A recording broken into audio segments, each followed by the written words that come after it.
कोल्हापुरात मुंबई उच्च न्यायालयाचे सर्किट बेंच स्थापन झाल्यानंतर वर्दळ वाढली आहे. त्यातच गणेशोत्सव आणि नवरात्रोत्सवाचे वेध लागल्यामुळे भाविक आणि पर्यटकांचेही प्रमाण वाढलं आहे.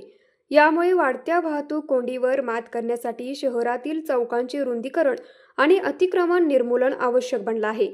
त्या अनुषंगाने महापालिकेचे अतिरिक्त आयुक्त रविकांत आडसूळ, शहर अभियंता रमेश मस्कर, जल अभियंता हर्षजित घाडगे, शहर वाहतूक शाखेचे पोलीस निरीक्षक नंदकुमार मोरे यांच्यासह आमदार अमल महाडिक यांनी शहरातील विविध चौकांची पाहणी केली.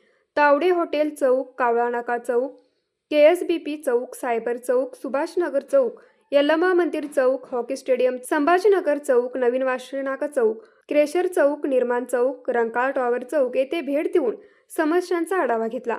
नागरिकांना भेडसावणाऱ्या वाहतूक कोंडीचा निपटारा करण्यासाठी आवश्यक त्या उपाययोजना करण्याच्या सूचना संबंधित अधिकाऱ्यांना देण्यात आल्या.